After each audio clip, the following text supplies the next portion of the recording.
હવે અમુક ધાતુઓ જે છે જે એસિડ સાથે પ્રક્રિયા કરીને હાઇડ્રોજન વાયુ મુક્ત કરી શકે છે અને અમુક ધાતુઓ એવી છે કે જે એસિડ સાથે પ્રક્રિયા કરીને હાઇડ્રોજન વાયુ મુક્ત કરી શકતી નથી. તો કેવી ધાતુઓ એસિડમાંથી H+ નું વિસ્થાપન કરીને H2 મુક્ત કરી શકે છે અને કેવી ધાતુઓ એસિડમાંથી H+ નું વિસ્થાપન કરીને H2 મુક્ત કરી શકતા નથી તેના ક્રાઇટેરિયા જોઈએ. તો જે ધાતુની સક્રિયતા એટલે કે પ્રમાણિત ઓક્સિડેશન પોટેન્શિયલના મૂલ્યો હાઇડ્રોજન કરતાં વધારે છે અને તેમના ઓક્સિડેશન પોટેન્શિયલના વેલ્યુ હાઇડ્રોજન કરતાં વધારે અને ધન છે, સાથે સાથે તેમના રિડક્શન પોટેન્શિયલ હાઇડ્રોજન કરતાં ઓછા અને ઋણ છે, સક્રિયતા શ્રેણીમાં તેમનું સ્થાન હાઇડ્રોજનની ડાબી બાજુએ અને ઇલેક્ટ્રોકેમિકલ સિરીઝમાં તેમનું સ્થાન હાઇડ્રોજનની ઉપર. તો જે ધાતુઓ આટલી લાક્ષણિકતા ધરાવતી હોય તો તેઓ એસિડમાંથી H+ નું વિસ્થાપન કરીને H2 મુક્ત કરી શકે છે. સક્રિયતા હાઇડ્રોજન કરતાં કેવી? વધારે. સક્રિયતા હાઇડ્રોજન કરતાં વધારે એટલે હાઇડ્રોજનની કમ્પેરિઝનમાં તેઓ ઓક્સિડેશન પામવાની પ્રબળ વૃત્તિ ધરાવે. એટલે તેઓ અને હાઇડ્રોજન હોય તો કમ્પલસરી આ ધાતુઓ જ ઓક્સિડેશન પામવાની વૃત્તિ ધરાવે અને તેમના ઓક્સિડેશન પોટેન્શિયલના વેલ્યુ હાઇડ્રોજન કરતાં વધારે હશે ને કેવા હશે? ધન હશે. હવે એમની ઓક્સિડેશન પામવાની વૃત્તિ વધારે છે અને ઓક્સિડેશન પોટેન્શિયલના વેલ્યુ ધન છે, માટે તેમની રિડક્શન પામવાની વૃત્તિ ઓછી હશે, માટે તેમના રિડક્શન પોટેન્શિયલના વેલ્યુ હાઇડ્રોજન કરતાં ઓછા છે અને તે પણ કેવા છે? પાછા ઋણ છે. સક્રિયતા શ્રેણીમાં હાઇડ્રોજનની ડાબી બાજુએ આવેલા છે અને ઇલેક્ટ્રોકેમિકલ સિરીઝમાં હાઇડ્રોજનની ઉપર આવેલા છે. એવી ધાતુઓ એસિડમાંથી H+ નું વિસ્થાપન કરીને H2 મુક્ત કરી શકે છે. ડાયરેક્ટલી એની ઓપોઝિટ, જે ધાતુઓ હાઇડ્રોજન કરતાં ઓછા સક્રિય છે અને તેમના ઓક્સિડેશન પોટેન્શિયલના વેલ્યુ ઋણ છે, હાઇડ્રોજન કરતાં તેમના રિડક્શન પોટેન્શિયલ વધારે છે, ધન છે અને હાઇડ્રોજન કરતાં તેમની રિડક્શન પામવાની વૃત્તિ વધારે છે, જે ધાતુની સક્રિયતા શ્રેણીમાં હાઇડ્રોજનની જમણી બાજુએ આવેલા છે અને ઇલેક્ટ્રોકેમિકલ સિરીઝમાં હાઇડ્રોજનની નીચે આવેલા છે, જેમ કે કોપર છે, મર્ક્યુરી છે, સિલ્વર, ગોલ્ડ અને પ્લેટિનમ.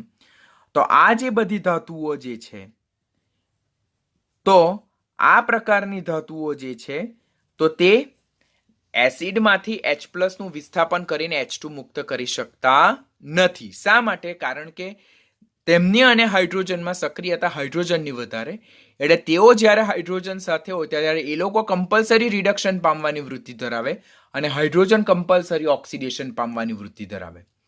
માટે કયા પ્રકારની ધાતુઓ એસિડમાંથી H+ નું વિસ્થાપન કરીને H2 મુક્ત કરી શકે જે આટલા ક્રાઇટેરિયા ધરાવતા હોય, અને કયા પ્રકારની ધાતુઓ એસિડમાંથી H+ નું વિસ્થાપન કરીને H2 મુક્ત કરી શકતા નથી જે આટલી લાક્ષણિકતા ધરાવતા હોય. તો એના બેઝ પરથી આપણને જે નીટ લેવલનો ઇમ્પોર્ટન્ટ ક્વેશ્ચન જે છે કે કઈ ધાતુ એસિડ સાથે H2 મુક્ત કરે અને કઈ ધાતુ એસિડ સાથે H2 મુક્ત નહીં કરે, તો તેના રિલેટેડ આપણને થરો અન્ડરસ્ટેન્ડિંગ મળી જશે. જે ધાતુઓ જેમ કે ઝિંક છે, મેગ્નેશિયમ છે, આયન છે, તો તે સક્રિયતા શ્રેણી और ઇલેક્ટ્રોકેમિકલ સિરીઝમાં હાઇડ્રોજનની ઉપર તરફ હોય और ધાતુની સક્રિયતા શ્રેણીમાં હાઇડ્રોજનની ડાબી બાજુએ હોય, હાઇડ્રોજન કરતાં વધુ સક્રિય હોય, વધુ વિદ્યુતધનમય હોય, હાઇડ્રોજન કરતાં ઊંચા ઓક્સિડેશન પોટેન્શિયલના વેલ્યુ ધરાવતા હોય અને સાથે સાથે ઓક્સિડેશન પોટેન્શિયલના વેલ્યુ ધન ધરાવતા હોય, તો તેવી ધાતુઓ ડાયલ્યુટ મિનરલ એસિડ જેમ કે મંદ H2SO4 અને મંદ હાઇડ્રોક્લોરિક એસિડ સાથે પ્રક્રિયા કરીને હાઇડ્રોજન વાયુનું વિસ્થાપન કરી શકે છે. કેવી ધાતુઓ? એક્ઝામ્પલ ખાસ યાદ રાખવાના: ઝિંક, મેગ્નેશિયમ અને આયન. સક્રિયતા શ્રેણીમાં ઇલેક્ટ્રોકેમિકલ સિરીઝમાં હાઇડ્રોજનની ઉપર સ્થાન ધરાવે અને ધાતુની સક્રિયતા શ્રેણીમાં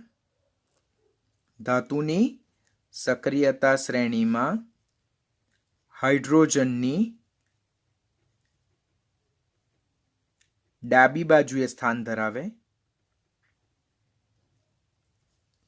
હાઇડ્રોજન કરતાં વધુ સક્રિય એટલે હાઇડ્રોજનની કમ્પેરિઝનમાં તેમની ઓક્સિડેશન પામવાની વૃત્તિ પ્રબળ એટલે વધુ વિદ્યુતધનમય, અને હાઇડ્રોજન કરતાં તેમના ઓક્સિડેશન પોટેન્શિયલના વેલ્યુઝ વધારે એઝ વેલ એઝ ધન મૂલ્ય ધરાવે, તો તેઓ ડાયલ્યુટ મિનરલ એસિડ કેવા? મંદ ડાયલ્યુટ મિનરલ એસિડ જેમ કે મંદ H2SO4 અને મંદ HCl સાથે પ્રક્રિયા કરીને હાઇડ્રોજન વાયુનું વિસ્થાપન કરી શકે છે.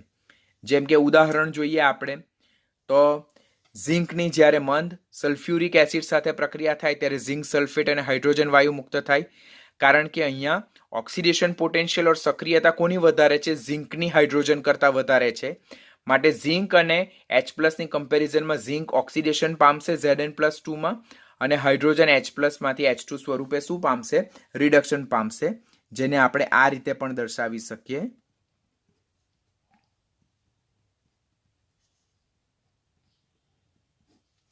જેમાં ઝિંક Zn+2 માં શું પામશે? ઓક્સિડેશન પામશે અને હાઇડ્રોજન H+ માંથી H2 સ્વરૂપે રિડક્શન પામશે. વધુમાં આયર્નની મંદ HCl સાથે પ્રક્રિયા થતા શું મળે છે? આપણને ફેરસ ક્લોરાઇડ મળે છે. અહીંયા શું યાદ રાખવાનું? Ferrous chloride, not ferric chloride. અને H2 મુક્ત થાય. મેગ્નેશિયમની હાઇડ્રોક્લોરિક એસિડ સાથે પ્રક્રિયા થતા મેગ્નેશિયમ ક્લોરાઇડ અને H2 મળે છે. આપેલ પરિસ્થિતિમાં આપણે કયો એસિડ લઈએ છીએ? Dilute mineral acid. ડાયલ્યુટ એટલે મંદ. મંદ એસિડ લઈએ છીએ.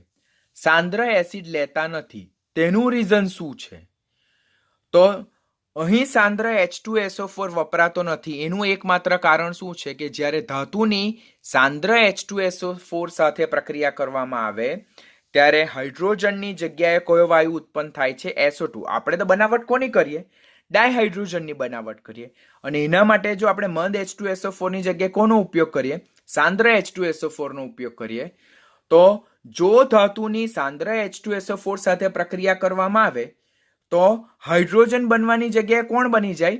સલ્ફર ડાયોક્સાઇડ વાયુ બની જાય, જેને આપણે નીચેના પ્રક્રિયા સમીકરણ દ્વારા સમજી શકીએ. જો આ બે સમીકરણ, આ સમીકરણ અને આ સમીકરણને કમ્પેર કરો કે ઝિંક ધાતુની જ્યારે મંદ H2SO4 કોની સાથે? મંદ H2SO4 સાથે પ્રક્રિયા થાય ત્યારે અહીંયા કયો વાયુ ઉદ્ભવે છે? હાઇડ્રોજન વાયુ ઉદ્ભવે છે, જેની આપણે બનાવટ કરતા છે. પરંતુ આ ઝિંકની જ્યારે સાંદ્ર H2SO4 સાથે પ્રક્રિયા થાય તો ત્યારે અહીંયા કશે પણ H2 વાયુ નથી ઉદ્ભવતો. અહીંયા કોણ ઉદ્ભવે છે? સલ્ફર ડાયોક્સાઇડ ઉદ્ભવે છે. અહીંયા સલ્ફર ડાયોક્સાઇડ અને અહીંયા H2. માટે ધાતુ માટે આપણે કોનો ઉપયોગ કરવો પડે? મંદ એસિડનો ઉપયોગ કરવો પડે, નહીં કે સાંદ્ર. કારણ કે સાંદ્ર એસિડનો ઉપયોગ કરવાથી H2 વાયુ ઉત્પન્ન થતો નથી. મંદ એસિડ ઉપયોગમાં લેવાથી આપણે H2 વાયુ ઉત્પન્ન કરી શકીએ છીએ. વધુમાં અહીંયા શુદ્ધ ઝિંક પણ નથી વાપરવાનો. શા માટે? કારણ કે જો શુદ્ધ ઝિંકની મંદ H2SO4 સાથે પ્રક્રિયા કરવામાં આવે તો એ જે રાસાયણિક પ્રક્રિયાનો વેગ જે છે, દર છે, તે ઘણો કેવો છે? ઘણો ધીમો થાય. કોનો ઉપયોગ કરવાથી? શુદ્ધ ધાતુનો ઉપયોગ કરવાથી પ્રક્રિયાનો દર ઘણો ધીમો થાય. પરંતુ ધાતુમાં રહેલી જે અશુદ્ધિ જે છે તે રાસાયણિક પ્રક્રિયાનો વેગ શું કરે છે? વધારે છે. માટે શુદ્ધ ધાતુ ન લેતા અશુદ્ધ ઝિંકનો ઉપયોગ કરવો જોઈએ, કારણ કે જે ધાતુમાં રહેલી અશુદ્ધિ જે છે તે રાસાયણિક પ્રક્રિયાના વેગને શું કરે છે? વધારે છે. આપેલ પ્રક્રિયામાં આપણે નાઇટ્રિક એસિડનો પણ ઉપયોગ નથી કરતા. શા માટે? કારણ કે નાઇટ્રિક એસિડ એ કેવો છે? સારો ઓક્સિડેશન કરતા છે. અને સારો ઓક્સિડેશન કરતા એટલે શું? કે પોતે બીજાનું શું કરશે? ઓક્સિડેશન કરે અને પોતે રિડક્શન પામે. અને જ્યારે HNO3 નો અહીંયા ઉપયોગ કરવામાં આવે તો ત્યારે તે ધાતુની સપાટી પર નિષ્ક્રિય ઓક્સાઇડનું રક્ષણાત્મક આવરણ બનાવી દે, જેને કારણે ફર્ધર ધાતુની એસિડ સાથેની પ્રક્રિયા શું થઈ જાય છે? અટકી જાય છે. માટે જ્યારે પણ ધાતુની એસિડ સાથે પ્રક્રિયા કરીને હાઇડ્રોજન વાયુ ઉત્પન્ન કરવાનો હોય ત્યારે આપણે 3 કાળજી હંમેશા રાખવાની. એસિડ સાંદ્ર ન લેતા મંદ લેવો જોઈએ, કારણ કે સાંદ્ર લેવાથી H2 ની જગ્યાએ અન્ય વાયુ ઉત્પન્ન થાય અને H2 ઉત્પન્ન થતો નથી.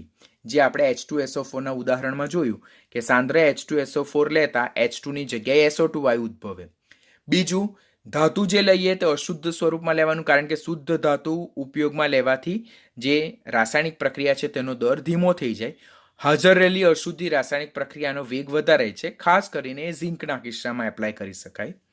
અહીંયા આપણે મંદ HCl અને મંદ H2SO4 નો ઉપયોગ કરીએ છીએ. અહીંયા નાઇટ્રિક એસિડ HNO3 નો ઉપયોગ કરતા નથી, કારણ કે HNO3 એ પ્રબળ ઓક્સિડેશન કરતા સ્વભાવ ધરાવે, અને જ્યારે HNO3 નો જો ઉપયોગ કરવામાં આવે તો તે ધાતુની સપાટી પર નિષ્ક્રિય ઓક્સાઇડનું રક્ષણાત્મક આવરણ બનાવી દે, જે ફર્ધર ધાતુની એસિડ સાથેની પ્રક્રિયાને શું કરે છે? અટકાવે છે. માટે અહીંયા HNO3 પણ વપરાતો નથી.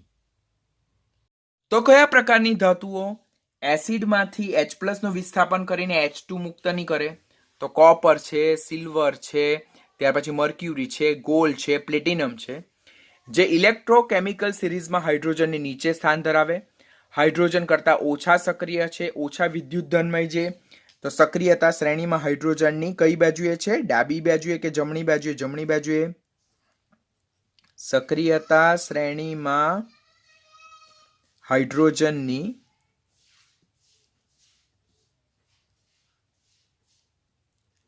જમણી બાજુએ છે. અને જેઓ ઋણ ઓક્સિડેશન પોટેન્શિયલ ધરાવે છે ઓર જેઓ ધન રિડક્શન પોટેન્શિયલના વેલ્યુ ધરાવે છે, તો તેઓ એસિડમાંથી હાઇડ્રોજનનું વિસ્થાપન કરી શકતા નથી. તો આમ copper, silver, gold, mercury, platinum જેવી ધાતુઓ ઇલેક્ટ્રોકેમિકલ સિરીઝમાં હાઇડ્રોજનની નીચે સ્થાન ધરાવે. બરાબર. ક્યાં? હાઇડ્રોજનની નીચે સ્થાન ધરાવે. ત્યાર પછી હાઇડ્રોજન કરતા ઓછી સક્રિય, હાઇડ્રોજનની જમણી બાજુએ આવેલી છે. તેમના ઓક્સિડેશન પોટેન્શિયલના વેલ્યુ કેવા છે? ઋણ. રિડક્શન પોટેન્શિયલના વેલ્યુ કેવા છે? ધન.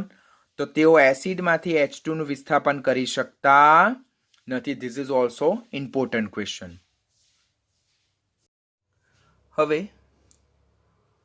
ગઈકાલના લેક્ચરમાં આપણે પાણીમાંથી કેવી રીતે હાઇડ્રોજન વાયુ ઉત્પન્ન કરી શકે તે જોયું. અત્યારે આપણે કઈ ધાતુઓ H2SO4 સાથે પ્રક્રિયા કરીને હાઇડ્રોજન વાયુ ઉત્પન્ન કરે તે જોયું. હવે જે નેક્સ્ટ ટોપિક જોવાનો છે તે આલ્કલીમાંથી કઈ ધાતુઓ હાઇડ્રોજન વાયુ ઉત્પન્ન કરી શકે છે તેના રિલેટેડ છે. તો બેરેલિયમ, પહેલો ક્વેશ્ચન શું પૂછાય કે નીચેનામાંથી કઈ ધાતુઓ એ ગરમ આલ્કલી સાથે પ્રક્રિયા કરીને હાઇડ્રોજન વાયુ ઉત્પન્ન કરી શકે? તો બેરેલિયમ છે, એલ્યુમિનિયમ છે, ટીન, ઝિંક, લેડ અને સિલિકોન. આટલી જે ધાતુ જે છે તે કેવી છે? ઉભય ગુણધર્મી ધાતુ. કેવી ધાતુઓ? ઉભય ગુણધર્મી ધાતુ. ઉભય ગુણધર્મી ધાતુ એટલે શું? કે જે એસિડ અને બેઝ બંને તરીકે વર્તે છે. બરાબર. એસિડ અને બેઝ બંને તરીકે વર્તે. તો જે ધાતુઓ મોટે ભાગે ઉભય ગુણધર્મી છે, like beryllium, aluminium, tin, zinc, lead અને સિલિકોન, તો તેવી ધાતુઓ ઉકળતા આલ્કલી, જેમ કે જેને બોઇલિંગ આલ્કલી કહેવામાં આવે, લાઈક સોડિયમ હાઇડ્રોક્સાઇડ સાથે પ્રક્રિયા કરીને શું કરે છે? હાઇડ્રોજન ઉત્પન્ન કરે છે. તો પહેલાં તો તમને આટલી ધાતુના નામ યાદ રહેવા જોઈએ કે નીચેનામાંથી કઈ ધાતુ એ ઉકળતા આલ્કલી સાથે પ્રક્રિયા કરીને હાઇડ્રોજન વાયુ ઉત્પન્ન કરે? તો beryllium, aluminium, tin, zinc, lead અને સિલિકોન જેવી ઉભય ગુણધર્મી ધાતુઓ ઉકળતા આલ્કલી સાથે પ્રક્રિયા કરીને હાઇડ્રોજન વાયુ ઉત્પન્ન કરી શકે છે. તો પહેલાં આપણને આટલું યાદ રહેવું જોઈએ. સેકન્ડ, એના રિએક્શન યાદ રહેવા જોઈએ. રિએક્શન જેમ જેમ તમે 11th સ્ટાન્ડર્ડમાં આગળ ને આગળ જતા જશો તેમ તેમ તમને રિએક્શન વિશે વધારે ને વધારે આઈડિયા આવતો જશે. અત્યારે રિએક્શન જસ્ટ યાદ રાખો કે બેરેલિયમની સોડિયમ હાઇડ્રોક્સાઇડ સાથે પ્રક્રિયા થાય તેમાંથી Na2BeO2 નામનું સંયોજન મળે છે, જેને સોડિયમ બેરિલેટ કહેવાય. અને કયો વાયુ ઉત્પન્ન થાય છે? હાઇડ્રોજન વાયુ ઉત્પન્ન થાય છે. તો બેરેલિયમ જે ઉભય ગુણધર્મી ધાતુ છે એ સમૂહ 2 ની પ્રથમ ધાતુ. સમૂહ 2 જે છે તો જેને આલ્કલાઇન અર્થ ધાતુ તત્વો કહેવાય, તો તેમાં બેરેલિયમ સિવાયના જે બધા તત્વો જે છે તે મોટે ભાગે કેવા ઓક્સાઇડ રચવાની વૃત્તિ ધરાવે છે? તો તેઓ બેઝિક ઓક્સાઇડ રચવાની વૃત્તિ ધરાવે. પરંતુ સમૂહ 2 નું પ્રથમ તત્વ બેરેલિયમના ઓક્સાઇડ કેવા છે? ઉભય ગુણધર્મી છે. તો આ ઉભય ગુણધર્મી ધાતુ છે જે એસિડ અને બેઝ બંને જેવી વૃત્તિ ધરાવે. તો તે ઉકળતા NaOH સાથે પ્રક્રિયા કરે અને એમાંથી શું બનાવશે? સોડિયમ બેરિલેટ બનાવશે. તો હવે ક્વેશ્ચન શું પૂછાય કે બેરેલિયમ જે છે તે સોડિયમ હાઇડ્રોક્સાઇડ સાથે પ્રક્રિયા કરીને હાઇડ્રોજન વાયુ ઉત્પન્ન કરે છે. બનતા સંયોજનનું સૂત્ર શું? તો Na2BeO2. બનતા સંયોજન જે છે તેનું નામ શું? તેનું નામ શું છે? સોડિયમ બેરિલેટ છે. એવી જ રીતે એલ્યુમિનિયમની જ્યારે સોડિયમ હાઇડ્રોક્સાઇડના જલીય દ્રાવણ સાથે પ્રક્રિયા થાય તેમાંથી સોડિયમ મેટા એલ્યુમિનેટ મળે છે. શું મળે છે? Sodium meta aluminate. અને કવાયુ ઉત્પન્ન થાય છે? હાઇડ્રોજન વાયુ ઉત્પન્ન થાય છે. ક્વેશ્ચન પૂછવામાં આવે કે એલ્યુમિનિયમ કે જે ઉભય ગુણધર્મી ધાતુ છે તે સોડિયમ હાઇડ્રોક્સાઇડ સાથે પ્રક્રિયા કરીને કયા પ્રકારના સંયોજન આપે છે? તો સોડિયમ મેટા એલ્યુમિનેટ નામનું સંયોજન આપે, જેનું સૂત્ર NaAlO2 છે અને હાઇડ્રોજન વાયુ મુક્ત કરે. હવે સેમ આ જે રિએક્શન જે છે તો તે બીજી રીતે પણ પૂછાઈ શકે, જેમ કે એલ્યુમિનિયમની સોડિયમ હાઇડ્રોક્સાઇડ એટલે કે જલીય આલ્કલી સાથે પ્રક્રિયા થાય ત્યારે કયું સંયોજન મળે? તો સોડિયમ ટેટ્રા હાઇડ્રોક્સો એલ્યુમિનેટ 3. આમાં એલ્યુમિનિયમનો ઓક્સિડેશન આંક કેટલો છે? +3 છે. તો એલ્યુમિનિયમની સોડિયમ હાઇડ્રોક્સાઇડ ને જલીય આલ્કલી સાથે પ્રક્રિયા થાય તો સોડિયમ ટેટ્રા હાઇડ્રોક્સો એલ્યુમિનેટ 3 નામનું જલ દ્રાવ્ય સંકીર્ણ મળે અને કયો વાયુ ઉત્પન્ન થાય છે? હાઇડ્રોજન વાયુ ઉત્પન્ન થાય છે. ત્યાર પછી ટીન જે છે તો ટીન પણ સોડિયમ હાઇડ્રોક્સાઇડ સાથે પ્રક્રિયા કરીને Na2SnO2 સોડિયમ સ્ટેનેટ નામનું સંયોજન આપે અને કયો વાયુ ઉત્પન્ન કરે? H2 વાયુ ઉત્પન્ન કરે. ઝિંક પણ NaOH સોડિયમ હાઇડ્રોક્સાઇડ સાથે પ્રક્રિયા કરીને Na2ZnO2 સોડિયમ ઝિંકેટ નામનું સંયોજન આપે અને હાઇડ્રોજન વાયુ ઉત્પન્ન કરે. તો આટલા જે બધા રિએક્શન હતા તો તેમાં તો પહેલાં આપણને યાદ શું રહેવું જોઈએ? કઈ ધાતુ જેમ કે બેરેલિયમ, એલ્યુમિનિયમ, ટીન અને ઝિંક જેવી ધાતુ આલ્કલી NaOH સાથે પ્રક્રિયા કરીને H2 ઉત્પન્ન કરે છે. તો કઈ ધાતુ આલ્કલી સાથે પ્રક્રિયા કરીને ઓર NaOH સાથે પ્રક્રિયા કરીને H2 મુક્ત કરે તે આપણને યાદ રહેવું જોઈએ. તો તે કઈ કઈ છે? બેરેલિયમ છે, એલ્યુમિનિયમ છે, ત્યાર પછી ટીન છે અને last one that is zinc. તો તેઓ NaOH સાથે પ્રક્રિયા કરીને કયા પ્રકારના સંયોજન આપે? તે સંયોજન વેરી મોસ્ટ ઇમ્પોર્ટન્ટ. સંયોજનના નામ યાદ રાખજો, કારણ કે વારંવાર એક્ઝામમાં એના રિલેટેડ ક્વેશ્ચન પૂછાય કે બેરેલિયમની NaOH સાથે પ્રક્રિયા થતાં મળતા સંયોજનનું સૂત્ર શું, તેનું નામ શું? એલ્યુમિનિયમની NaOH સાથે પ્રક્રિયા થતાં મળતા સંયોજનનું સૂત્ર શું, એનું નામ શું? તેમાં એલ્યુમિનિયમનો ઓક્સિડેશન આંક કેટલો? તો આમાં એલ્યુમિનિયમનો ઓક્સિડેશન આંક +3 કેવી રીતે આવે તો એ હું તમને રેડોક્સ ચેપ્ટરમાં સમજાવીશ. આમાં બેરેલિયમનો ઓક્સિડેશન આંક કેટલો? તો એ +2 કેવી રીતે? તો રેડોક્સ ચેપ્ટરમાં શીખવીશ. પછી એવી જ રીતે ટીનની NaOH સાથે પ્રક્રિયા થતાં જે સોડિયમ સ્ટેનેટ સંયોજન મળે તેમાં ટીનનો ઓક્સિડેશન આંક કેટલો? તો ટીનનો ઓક્સિડેશન આંક +2 અને સાથે સાથે જે સોડિયમ સ્ટેનેટ સંયોજન મળે તેનું સૂત્ર શું? તો Na2SnO2. એવી રીતે ઝિંકની NaOH સાથે પ્રક્રિયા થતાં મળતા સંયોજનનું નામ શું? Sodium zincate. તેનું સૂત્ર શું? Na2ZnO2. તો આવા સિલી ક્વેશ્ચન આ સમીકરણના બેઝ પરથી આપણને પૂછાઈ શકે. તો પહેલાં તો કઈ ધાતુ NaOH સાથે પ્રક્રિયા કરીને H2 ઉત્પન્ન કરે તે આવડવું જોઈએ અને એ ધાતુનું NaOH સાથે પ્રક્રિયા થતાં જે કયું મેઇન સંયોજન મળે છે તે સંયોજનનું નામ અને એનું અનુવર્તી સૂત્ર કમ્પલસરી યાદ રહેવું જોઈએ. બેલેન્સિંગ પછીનો ક્વેશ્ચન છે. બેલેન્સિંગ નેક્સ્ટ કે અતિશુદ્ધ ડાયહાઇડ્રોજન આપણે કેવી રીતે મેળવી શકીએ? તો ફર્સ્ટ આપણે હેડિંગ રાઇટ કરશું. અતિશુદ્ધ ડાયહાઇડ્રોજન જેની પર્સન્ટેજ પ્યોરિટી 99.95% કરતાં વધારે છે. એટલે 100% પ્યોર નહીં, પરંતુ 99.95% વધારે શુદ્ધતા ધરાવતો જે ડાયહાઇડ્રોજન મેળવવો હોય તો તેની બનાવટ આપણે કેવી રીતે કરી શકીએ? તો એની પહેલી જ બનાવટનું જે સૂત્ર છે તે યાદ રાખવાનું આપણે કે મેગ્નેશિયમ સોલિડ સ્વરૂપમાં લેવાનું, તેની જ્યારે આપણે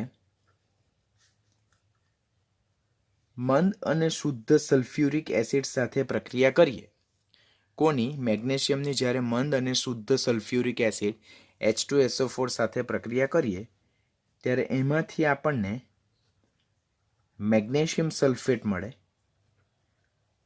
પ્લસ હાઇડ્રોજન વાયુ મુક્ત થાય છે. આ જે હાઇડ્રોજન વાયુ મુક્ત થાય છે તે કેવો હોય છે? શુદ્ધ પ્રકારનો. એટલે આપણને કોમ્પિટિટિવ લેવલ પર ક્વેશ્ચન શું પૂછાય કે નીચેનામાંથી કઈ પદ્ધતિ દ્વારા આપણે શુદ્ધ ડાયહાઇડ્રોજન મેળવી શકીએ. તેમાં પહેલી બનાવટ કઈ છે? મેગ્નેશિયમની મંદ સલ્ફ્યુરિક એસિડ સાથે પ્રક્રિયા થતાં મેગ્નેશિયમ સલ્ફેટ અને ડાયહાઇડ્રોજન વાયુ જે ઉત્પન્ન થાય તે ડાયહાઇડ્રોજન જે ઉત્પન્ન થાય છે તે કેવા પ્રકારનો છે? શુદ્ધ પ્રકારનો છે. સેકન્ડ પ્રિપરેશન જે છે તો તેમાં સેકન્ડ પ્રિપરેશનમાં જે હાઇડ્રાઇડ સંયોજન છે, હાઇડ્રાઇડ સંયોજનો એટલે ધાતુની હાઇડ્રોજન સાથે પ્રક્રિયા થતાં મળતા સંયોજન. આ ચેપ્ટરમાં જ આપણે પાછળથી લર્ન કરવાના છે. તો તે હાઇડ્રાઇડની પાણી સાથેની પ્રક્રિયાથી પણ આપણે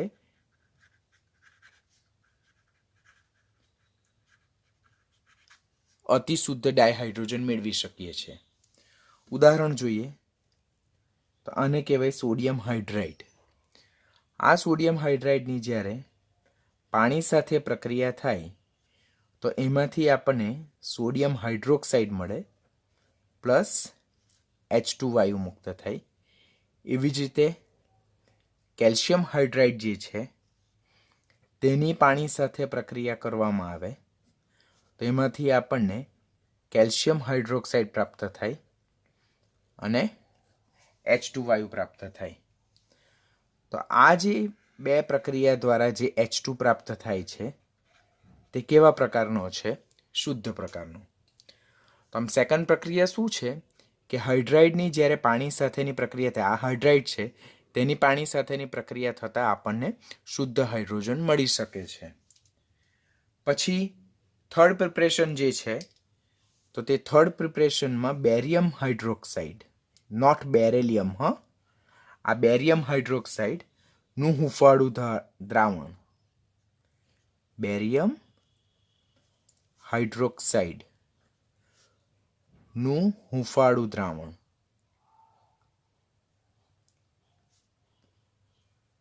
એટલે વોર્મ સોલ્યુશન જેને કહેવાય, તેનું જો આપણે વિદ્યુત વિભાજન કરીએ, વિદ્યુત વિભાજન પ્લેટિનમ ઓર નિકલ વિદ્યુત ધ્રુવોની મદદથી, તો એમાંથી જે આપણને ડાયહાઇડ્રોજન પ્રાપ્ત થાય છે, અહીંયા કંઈક બીજી પ્રોડક્ટ પણ પ્રાપ્ત થાય પણ અહીંયા જે આપણને ડાયહાઇડ્રોજન પ્રાપ્ત થાય છે તો તે પણ કેવા પ્રકારનો છે? શુદ્ધ પ્રકારનો ડાયહાઇડ્રોજન વાયુ પ્રાપ્ત થાય છે.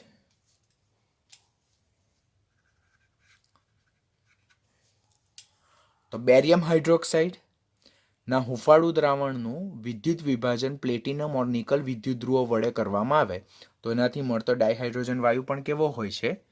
શુદ્ધ પ્રકારનો હોય છે. અને ફોર્થ વન જે છે, જે પણ આપણે પ્રોસેસ કોમ્પિટિટિવ માટે ખાસ યાદ રાખવાની કે જે પ્રોસેસને શું કહેવામાં આવે છે? UNO process.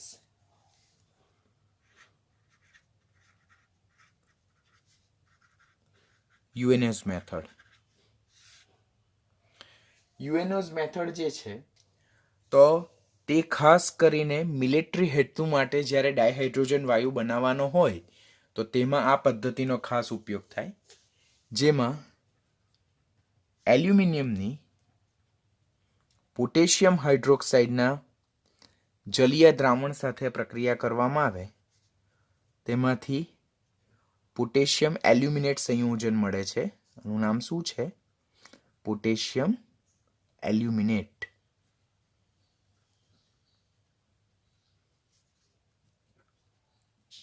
પ્લસ હાઇડ્રોજન વાયુ પ્રાપ્ત થાય છે. તો એલ્યુમિનિયમની પોટેશિયમ હાઇડ્રોક્સાઇડના જલીય દ્રાવણ સાથે પ્રક્રિયા કરવામાં આવે. જનરલી આ એલ્યુમિનિયમ આપણે શું લઈએ છીએ? Aluminium scrap. અહીંયા આપણે યુએનઓઝ મેથડમાં એલ્યુમિનિયમ સ્ક્રેપનો ઉપયોગ કરીએ છીએ. એલ્યુમિનિયમ સ્ક્રેપ એટલે એલ્યુમિનિયમનો ભંગાર. તો એલ્યુમિનિયમના ભંગારની જ્યારે પોટેશિયમ હાઇડ્રોક્સાઇડના જલીય દ્રાવણ સાથે પ્રક્રિયા કરવામાં આવે તો ત્યારે એમાંથી પોટેશિયમ એલ્યુમિનેટ KaO2 મળે અને સાથે સાથે હાઇડ્રોજન વાયુ મુક્ત થાય. તો આ જે હાઇડ્રોજન વાયુ મુક્ત થાય છે તે પણ કેવા પ્રકારનો છે? શુદ્ધ પ્રકારનો. હવે આ રિએક્શનને જો બેલેન્સ ફોર્મમાં યાદ રાખવું હોય તો અહીંયા અગાડી 2 પ્લેસ કરવાના. હવે અહીંયા 2 અને 2 પોટેશિયમ અને 2 એલ્યુમિનિયમ છે એટલે હું અહીંયા પ્લેસ કરીશ 2. હાઇડ્રોજન જોઉં તો 2 દુ 4 ને 2 6 એટલે હું અહીંયા પ્લેસ કરીશ 3. તો આ રીતે રિએક્શનને બેલેન્સ કરી શકે. તો આમ કુલ કેટલી પદ્ધતિ દ્વારા આપણે અતિશુદ્ધ ડાયહાઇડ્રોજન મેળવી શકીએ છીએ? તો કુલ 4 પદ્ધતિ દ્વારા આપણે અતિશુદ્ધ ડાયહાઇડ્રોજન મેળવી શકીએ, જેની પર્સન્ટેજ પ્યોરિટી નોટ 100% પણ 99.95% કરતાં વધારે છે. તેમાં મેગ્નેશિયમની મંદ સલ્ફ્યુરિક એસિડ સાથે પ્રક્રિયા થતાં ડાયહાઇડ્રોજન વાયુ ઉત્પન્ન કરી શકાય. પછી સોડિયમ હાઇડ્રાઇડ અને કેલ્શિયમ હાઇડ્રાઇડ. કેલ્શિયમ હાઇડ્રાઇડ જે છે જેને હાઇડ્રોલિથ કહેવામાં આવે. શું? હાઇડ્રોલિથ. તો સોડિયમ હાઇડ્રાઇડ અને કેલ્શિયમ હાઇડ્રાઇડ જેવા હાઇડ્રાઇડની, ધાતુના હાઇડ્રાઇડની પાણી સાથે જ્યારે પ્રક્રિયા કરવામાં આવે તેમાંથી આપણે અતિશુદ્ધ ડાયહાઇડ્રોજન મેળવી શકીએ. પછી બેરિયમ હાઇડ્રોક્સાઇડના હુંફાળા દ્રાવણની જ્યારે પ્લેટિનમ ઓર નિકલના વિદ્યુત ધ્રુવો વચ્ચે વિદ્યુત વિભાજન જેને જ આપણે ઇલેક્ટ્રોલાઇસિસ કરીએ છીએ, તેનાથી આપણે અતિશુદ્ધ ડાયહાઇડ્રોજન વાયુ મેળવી શકીએ છીએ. અને લાસ્ટ વન જે છે તો તે યુએનોઝ મેથડ જેમાં એલ્યુમિનિયમનો સ્ક્રેપ એટલે એલ્યુમિનિયમના ભંગારની પોટેશિયમ હાઇડ્રોક્સાઇડના જલીય દ્રાવણ સાથે પ્રક્રિયા કરવામાં આવે તેમાંથી પોટેશિયમ એલ્યુમિનેટ અને હાઇડ્રોજન વાયુ પ્રાપ્ત થઈ. આ જે પદ્ધતિ જે ડાયહાઇડ્રોજન મેળવવાની જે છે તો તે મિલિટરી હેતુ માટે ખાસ વપરાય. મિલિટરી હેતુ માટે એ ખાસ વપરાય છે. અને વધુમાં અહીંયા જે આપણે હાઇડ્રોજન મળે છે તે વેરી ફાસ્ટ મળે છે, એટલે અતિ ઝડપથી આપણને H2 મળે છે. તો આ નીટ માટે આપણે એક્સ્ટ્રા ટોપિક તરીકે યાદ રાખવાનો છે. તો these are the preparation that is use for preparation of the extra pure hydrogen. આપણે યાદ રાખવાનું બિકોઝ આના બેઝ પરથી ક્વેશ્ચન પૂછાય. આપણને 4 પ્રોસેસ આપેલી હોય હાઇડ્રોજનની બનાવટ માટેની, જે બધી જ હાઇડ્રોજનની બનાવટ માટે વપરાતી હોય, પણ તેમાંથી આપણને પૂછવામાં આવે કે કઈ પદ્ધતિથી અતિશય ડાયહાઇડ્રોજન વાયુ મેળવી શકાય છે, કઈ પદ્ધતિથી અતિશય ડાયહાઇડ્રોજન વાયુ મેળવી શકાતો નથી. તો ત્યારે આપણે આટલી 4ને એમાંથી આઇસોલેટ કરીને શોધવાની અને એના બેઝ પરથી ક્વેશ્ચનને જસ્ટિફાય કરવાનો. નેક્સ્ટ પ્રોસેસ જે છે તો તે પાણીના વિદ્યુત વિભાજન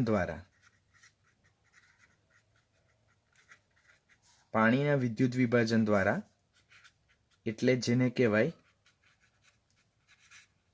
ઇલેક્ટ્રોલાઇસિસ ઓફ વોટર. તો પાણીના વિદ્યુત વિભાજન દ્વારા ઓર ઇલેક્ટ્રોલાઇસિસ ઓફ વોટર કરીને પણ આપણે હાઇડ્રોજન મેળવી શકીએ છીએ. અહીંયા પહેલો પોઈન્ટ આપણે શું યાદ રાખવાનો કે કયા પાણીનું વિદ્યુત વિભાજન કરવાનું. તો જો શુદ્ધ પાણીનું જો આપણે વિદ્યુત વિભાજન કરીએ તો શુદ્ધ પાણીનું વિદ્યુત વિભાજન શક્ય નથી, કારણ કે શુદ્ધ પાણી જે છે તેનું આયનીકરણ જ ખૂબ જ અલ્પ પ્રમાણમાં થાય, માટે એનું વિદ્યુત વિભાજન શક્ય નથી. તો પહેલો પોઈન્ટ આપણે શું યાદ રાખવાનું કે શુદ્ધ પાણીનું વિદ્યુત વિભાજન શક્ય નથી. એટલે શુદ્ધ પાણીનું વિદ્યુત વિભાજન કરો તો એનોડ પર અને કેથોડ પર તમને કોઈ પ્રોડક્ટ નહીં મળે. તો શુદ્ધ પાણીનું વિદ્યુત વિભાજન શક્ય નથી કારણ કે શુદ્ધ પાણીનું આયનીકરણ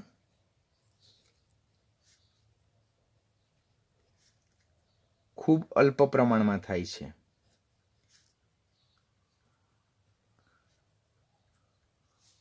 બરાબર. તો શુદ્ધ પાણીનું વિદ્યુત વિભાજન શક્ય નથી કારણ કે શુદ્ધ પાણીનું આયનીકરણ ખૂબ જ અલ્પ પ્રમાણમાં થાય છે, માટે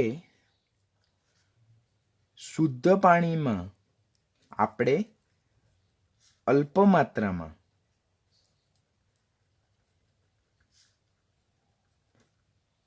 એસિડ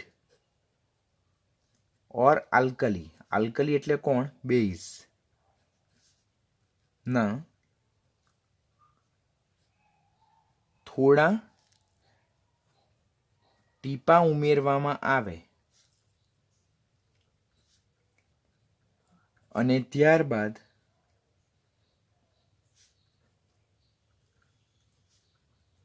વિદ્યુત વિભાજન કરવામાં આવે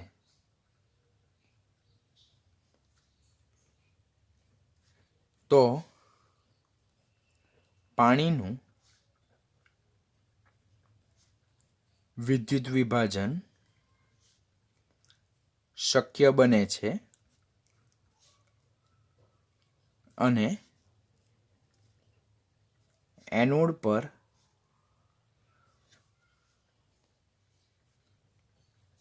ઓક્સિડેશન દ્વારા ડાયઓક્સિજન વાયુ અને કેથોડ પર રિડક્શન દ્વારા H2 વાયુ પ્રાપ્ત થાય છે. Getting what I am saying, હું શું કહેવા માંગુ છું તમને ખ્યાલ આવે છે ને કે શુદ્ધ પાણી તેનું વિદ્યુત વિભાજન શક્ય નથી. શા માટે શુદ્ધ પાણીનું વિદ્યુત વિભાજન શક્ય નથી? કારણ કે વિદ્યુત વિભાજન ત્યારે જ શક્ય બને કે જ્યારે આપેલ જે દ્રાવણ જે છે, બરાબર, આપેલ જે વિદ્યુત વિભાજ્ય છે તેમાંથી આયનો ઉત્પન્ન થાય. કારણ કે આયનો જો પ્રોડ્યુસ થશે તો જ એ એનોડ પર અને કેથોડ પર જઈને ઓક્સિડેશન ઓર રિડક્શન પામીને પર્ટિક્યુલર પ્રોડક્ટ ઉત્પન્ન કરશે. હવે શુદ્ધ પાણીનું તો વિદ્યુત વિભાજન જ શક્ય નથી, કારણ કે શુદ્ધ પાણીનું આયનીકરણ ખૂબ જ અલ્પ પ્રમાણમાં થાય છે. Very less amount, very less amount, એમાં ખૂબ જ અલ્પ પ્રમાણમાં આયન ઉત્પન્ન થાય. માટે શુદ્ધ પાણીનું વિદ્યુત વિભાજન શક્ય નથી. પરંતુ જો શુદ્ધ પાણીમાં આપણે એસિડ ઓર આલ્કલીના થોડા ટીપા ઉમેરીએ અને ત્યારબાદ જો શુદ્ધ પાણીનું વિદ્યુત વિભાજન કરીએ તો પાણીનું વિદ્યુત વિભાજન શક્ય બને છે અને આપણને એનોડ પર ઓક્સિડેશન પદ્ધતિ દ્વારા ડાયઓક્સિજન વાયુ અને કેથોડ પર રિડક્શન પદ્ધતિ દ્વારા આપણને શું મળે છે? ડાયહાઇડ્રોજન વાયુ મળે. હવે અહીંયા આપણે યાદ રાખવાનું કે કેમ એસિડ ઓર આલ્કલીના ટીપા ઉમેરતા વિદ્યુત વિભાજન શક્ય બન્યું? કારણ કે એનું કારણ લખવાનું, કારણ કે એસિડ ઓર આલ્કલીના થોડા ટીપા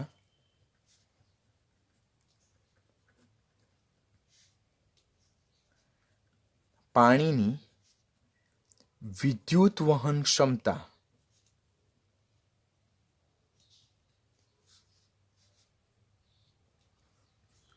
વધારે છે. કારણ કે એસિડ ઓર આલ્કલી ઉમેરતા પાણીમાં આયનો ઉત્પન્ન થાય છે. કયા આયનો ઉત્પન્ન થાય, કેવી રીતે આયનો ઉત્પન્ન થાય તે હું તમને લેટર ઓન સમજાવું છું. તો શુદ્ધ પાણીમાં જ્યારે એસિડ ઓર આલ્કલીના થોડા ટીપા ઉમેરવામાં આવે તો એ એસિડ ઓર આલ્કલીના થોડા ટીપા ઉમેરવાથી પાણીની વિદ્યુત વહન ક્ષમતા વધી જાય. કારણ કે એસિડ ઓર આલ્કલીમાં આયનો ઉત્પન્ન થાય ને આયનીકરણ થાય તો વિદ્યુત વિભાજન થાય. માટે શુદ્ધ પાણીનું વિદ્યુત વિભાજન શક્ય નથી. પરંતુ અંદર જો એસિડ ઓર આલ્કલીના થોડા ટીપા ઉમેરવામાં આવે તો વિદ્યુત વિભાજન શું બને છે? શક્ય બને છે. અને એનોડ પર અને કેથોડ પર ઓક્સિડેશન અને રિડક્શન પ્રોસેસ દ્વારા આપણને શું મળે છે? ઓક્સિજન વાયુ અને હાઇડ્રોજન વાયુ મળે છે. જો સમીકરણ આપણે જોઈશું તો સમીકરણ વેરી મોસ્ટ ઇમ્પોર્ટન્ટ, જે આપણે ખાસ યાદ રાખવાનું કે આપણી પાસે શું છે? આપણી પાસે પાણી છે, બરાબર. પ્લેટિનમના વિદ્યુત ધ્રુવો લેવાનું,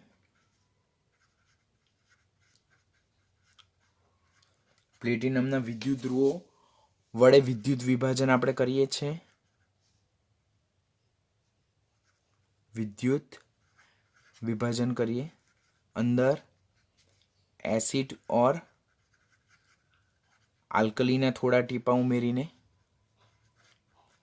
થોડા ટીપા ઉમેરેલા છે અને એનાથી આપણને શું પ્રાપ્ત થાય છે? H2 અને O2 વાયુ. આ H2 કેથોડ પર આપણને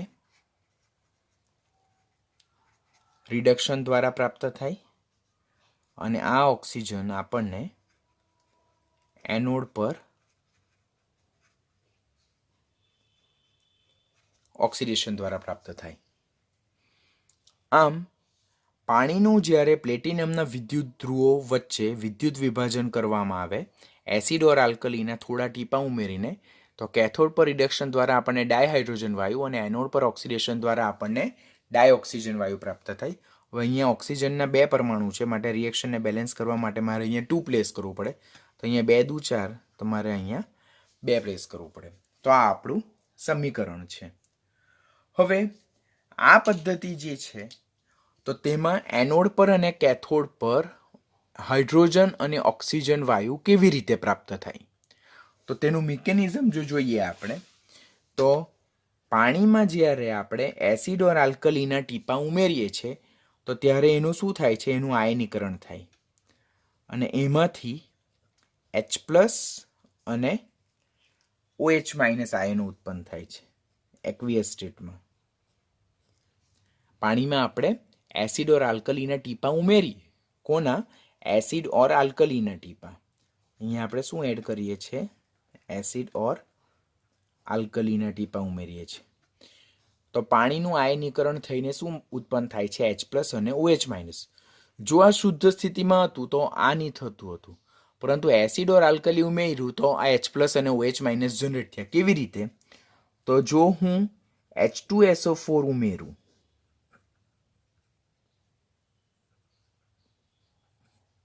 અંદર 2H+ અને SO4- 2 આયનો ઉત્પન્ન થાય, અને જો KOH ઉમેરવામાં આવે, અંદર KOH અને OH- ઉત્પન્ન થાય. આમ એસિડ અને આલ્કલી ઉમેરવાથી પાણીમાં શું થાય છે? આયનો ઉત્પન્ન થાય છે. આયનો ઉત્પન્ન થાય જેને કારણે પાણીનું આયનીકરણ શું થાય છે? શક્ય બને છે. હવે આ H+ આયન મળે છે અને આ OH- આયન મળે છે. અહીંયા જે H+ આયન જે છે તે ધન વીજભારિત છે. એ ધન વીજભારિત હશે, માટે તે ઋણ વીજભારિત કેથોડ પર જઈને રિડક્શન પામે, અને આ હાઇડ્રોક્સાઇલ આયન OH- એ ઋણ વીજભારિત છે, માટે તે ધન વીજભારિત એનોડ પર જઈને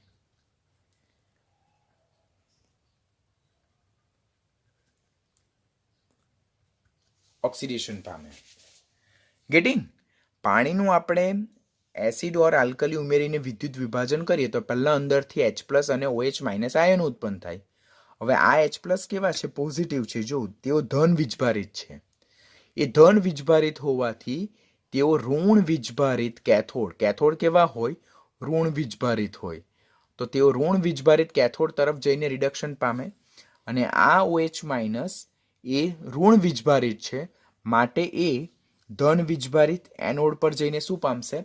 ઓક્સિડેશન પામશે. પ્રોસેસને જો આપણે જોઈએ તો આ રીતે હોય કે આ આપણો વિદ્યુત વિભાજન કોષ હોય, અને શું કહેવાય? વિદ્યુત વિભાજ્ય કોષ. આ વિદ્યુત વિભાજ્ય કોષમાં આપણી પાસે એનોડ હોય, આપણી પાસે કેથોડ હોય. એનોડ જે છે, એનોડ તેને બેટરીના ધન છેડા સાથે જોડેલા હોય, અને કેથોડ જે છે, કેથોડ તેને બેટરીના ઋણ છેડા સાથે જોડેલા હોય. જો એટલે એનોડ આપણા કેવા બને છે? ધન ધ્રુવ. વિદ્યુત વિભાજ્ય કોષમાં એનોડ કેવા છે? ધન ધ્રુવ છે. જ્યારે કેથોડ કેવા છે? ઋણ ધ્રુવ છે. અને એમાં આપણી પાસે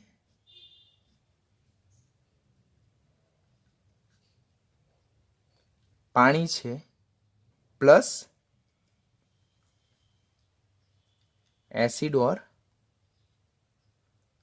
આલ્કલીનું દ્રાવણ વિદ્યુત વિભાજ્ય તરીકે છે. એટલે આપણી પાસે વિદ્યુત વિભાજ્ય કોષ, જેમાં આપણી પાસે પ્લેટિનમના વિદ્યુત ધ્રુવો છે, તેમાં જે વિદ્યુત ધ્રુવ બેટરીના ધન છેડા સાથે જોડેલો છે તેને શું કહેવામાં આવે? એનોડ કહેવાય. જે વિદ્યુત ધ્રુવ બેટરીના ઋણ છેડા સાથે જોડાયેલો છે તેને શું કહેવામાં આવે? કેથોડ કહેવામાં આવે. ને અંદર વિદ્યુત વિભાજ્ય કોષમાં પાણી અને એસિડ ઓર આલ્કલી ઉમેરવામાં આવે. હવે જ્યારે એસિડ ઓર આલ્કલી ઉમેરવામાં આવે ત્યારે પાણીનું આયનીકરણ થાય, એમાંથી H+ અને OH- મુક્ત થાય. તો જે H+ ઉત્પન્ન થાય છે તે કેવા છે? ધન વીજભારિત છે. પરિણામે ઋણ વીજભારિત, એ ધન વીજભારિત છે એટલે ઋણ વીજભારિત કેથોડ તરફ જાય. અને OH- જે ઋણ વીજભારિત છે તે ધન વીજભારિત એનોડ તરફ જાય અને એનોડ પર જઈને શું પામે છે? ઓક્સિડેશન પામે છે. તો આ બધી ફંડામેન્ટલ પોઈન્ટ જે છે તે તમારે ખાસ યાદ રાખવાનું થાય. હવે જો આપણે રિએક્શન જોઈએ તો પહેલું રિએક્શન જે છે તો તે આપણું કેથોડ પર રિડક્શન કેવી રીતે થાય તેનું રિએક્શન. કેથોડ પર રિડક્શન. તો કેથોડ પર કોણ ગયું? કેથોડ કેવા છે? તો કેથોડ આપણા ઋણ વીજભારિત છે. કેથોડ કેવા છે? આપણા ઋણ વીજભારિત. તો ઋણ વીજભારિત કેથોડ પર કોણ જાય છે? H+ આયન જાય છે. આ H+ આયન ઇલેક્ટ્રોન મેળવે છે અને હાઇડ્રોજન મુક્ત મૂલકમાં રૂપાંતર પામે. હવે આ અહીંયા ઇલેક્ટ્રોન મેળવે છે માટે આ કઈ પ્રક્રિયા છે? રિડક્શન પ્રક્રિયા છે. આવા બે એવા જો આપણી પાસે બે હાઇડ્રોજન પરમાણુ જનરેટ થાય તો તેઓ હાઇડ્રોજન વાયુમાં રૂપાંતર પામશે. આમ કેથોડ પર રિડક્શન થાય છે. કેવી રીતે? કારણ કે કેથોડ ઋણ વીજભારિત છે, તેના પર ધન વીજભારિત H+ જાય, તે ઇલેક્ટ્રોન મેળવે, રિડક્શન પામે, હાઇડ્રોજન પરમાણુ મુક્ત કરે. એવા બે હાઇડ્રોજન પરમાણુ એકબીજા સાથે સંયોજાઈને શું બનાવશે? હાઇડ્રોજન વાયુ મુક્ત કરશે. એવી જ રીતે એનોડ પર શું થાય?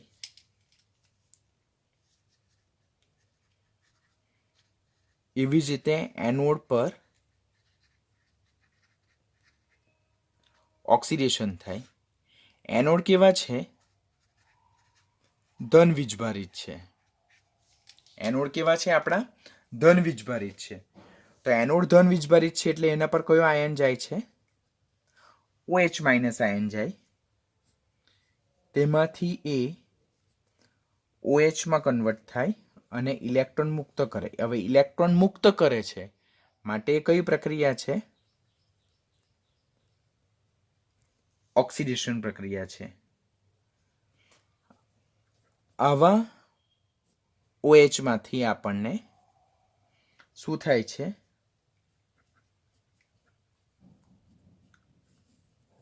ઓક્સિજન વાયુ પ્રાપ્ત થાય છે. તો આમ કેથોડ પર આપણને રિડક્શન દ્વારા H2 પ્રાપ્ત થાય અને એનોડ પર ઓક્સિડેશન દ્વારા આપણને શું પ્રાપ્ત થાય છે? ઓક્સિજન વાયુ પ્રાપ્ત થાય છે. હજુ આના રિલેટેડ અમુક સમીકરણ જોવાના બાકી છે, પણ 11th માટે આપણે આટલા ફંડામેન્ટલ યાદ રાખવાનું. 12મા ધોરણમાં ઇલેક્ટ્રોકેમિસ્ટ્રી ચેપ્ટર આવશે. એ ઇલેક્ટ્રોકેમિસ્ટ્રી ચેપ્ટરમાં આપણને આના રિલેટેડ વધારે આઈડિયા આવશે કે જ્યારે પાણીનું વિદ્યુત વિભાજન કરવામાં આવે તો કેથોડ પર અને એનોડ પર ડાયહાઇડ્રોજન અને ડાયઓક્સિજન વાયુ કેવી રીતે પ્રાપ્ત થાય તો એના રિલેટેડના ડિટેલ સમીકરણ આપણે 12મા ધોરણમાં ઇલેક્ટ્રોકેમિસ્ટ્રી ચેપ્ટરમાં શીખશું. તો અત્યારે આટલા પોઈન્ટ પૂરતું આપણે આટલું જ યાદ રાખવાનું કે પાણીનું એસિડ અને આલ્કલી ઉમેરતા આયનીકરણ થતાં H+ અને OH- જાય, આયન મુક્ત થાય. H+ આયનો જે છે તે કેથોડ પર રિડક્શન પામીને હાઇડ્રોજન વાયુ ઉત્પન્ન કરે અને OH- આયનો એ ધન વીજભારિત એનોડ પર ઓક્સિડેશન પામીને શું મુક્ત કરે છે? ઓક્સિજન વાયુ મુક્ત કરે છે. તો આ પોઈન્ટ આપણે યાદ રાખવાનું. હવે આ જે પદ્ધતિ જે છે તો આ પદ્ધતિ વિશે જો વાત કરીએ તો આ પદ્ધતિથી મળતો ડાયહાઇડ્રોજન જે છે તે ખૂબ શુદ્ધ છે. બરાબર? It is also produce the pure dihydrogen વાયુ. પરંતુ કમર્શિયલી આ પદ્ધતિ ઓછી ઉપયોગી છે બિકોઝ ઇલેક્ટ્રોલાઇસિસ અહીંયા ઇન્વોલ્વ થાય છે માટે આ પદ્ધતિ વધારે ખર્ચાળ છે. આ પદ્ધતિ કેવી છે? વધારે ખર્ચાળ છે. પરંતુ જ્યાં ઇલેક્ટ્રિસિટી ચીપ હોય એટલે વિદ્યુત ઓછી ખર્ચાળ હોય ત્યાં આ પદ્ધતિ આપણને કેવી થઈ જાય છે? વધુ ઉપયોગી થઈ જાય છે. તો આપણે એના રિલેટેડ જો અહીંયા રાઈટ કરીએ તો આ પદ્ધતિથી મળતો H2 વાયુ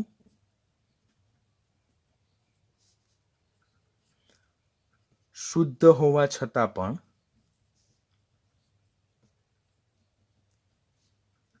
આ પદ્ધતિ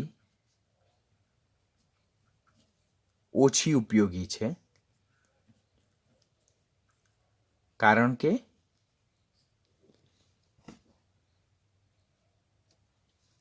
તે વધુ ખર્ચાળ છે.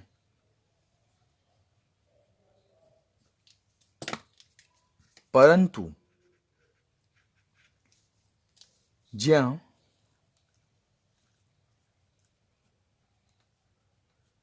ઇલેક્ટ્રિસિટી એટલે વિદ્યુત ચીપ અવેલેબલ હોય, એટલે કે ઓછી ખર્ચાળ હોય, કે જેમ કે થર્મલ પાવર પ્લાન્ટ, કોઈ સ્ટેટ હોય કે જેમાં થર્મલ પાવર પ્લાન્ટ પછી વિન્ડ એનર્જી એનાથી વિદ્યુતનું ઉત્પાદન થતું હોય ને વિપુલ પ્રમાણમાં વિદ્યુત મળતી હોય અને એ વિદ્યુત ચીપ હોય એટલે ઓછા ભાવે આપણને ઇલેક્ટ્રિસિટી મળતી હોય, તો ત્યાં આ પદ્ધતિ